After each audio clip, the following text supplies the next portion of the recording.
यह कहानी एक क्लासिक पुराने हैंड क्रैंक ड्रिल की रेस्टोरेशन के बारे में है, जिसे तुर्की के famous restoration expert my uncle Nikola ठीक कर रहे हैं। यह जर्मनी में बना मिड सेंचुरी का हैंड ड्रिल है, जिसकी सबसे खास बात इसका पिस्टल जैसा लुक है। बॉडी पर स्टार्की ब्रांड का लोगो है, जो उस दौर में मजबूत टूल बनाने के लिए जाना जाता था। इतने साल बाद भी ड्रिल की बॉडी और ज्यादातर पार्ट आज भी मजबूत हैं।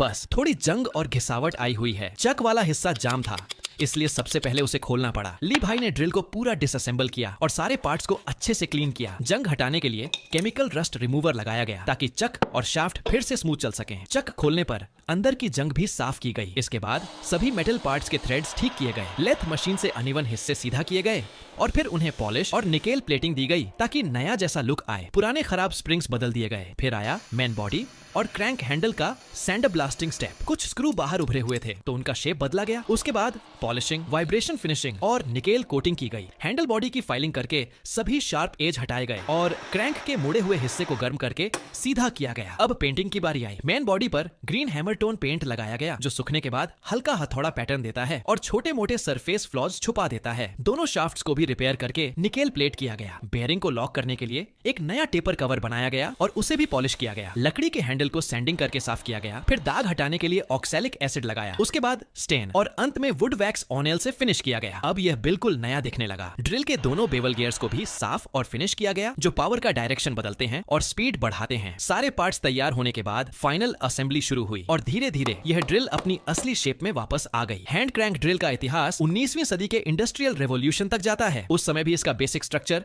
लगभग ऐसा ही था, एक बॉडी, एक क्रैंक और अंदर गियर्स। 20वीं सदी के शुरुआती दौर में, जब बिजली आम नहीं थी, तब ऐसी मेटल ड्रिल्स काफी लोकप्रिय थीं। इनके पिस्टल स्टाइल डिजाइन ने आगे चलकर इलेक्ट्रिक ड्रिल्स को भी इंस्पायर किया। अंत में ड्रिल का पहले और बाद का लुक दिखाया गया और एक छोटा सा टेस्ट रन भी किया गया। रिस्टोर होने के बाद यह काफी स्मूथ और इस्तेमाल में आसान लग रही थी।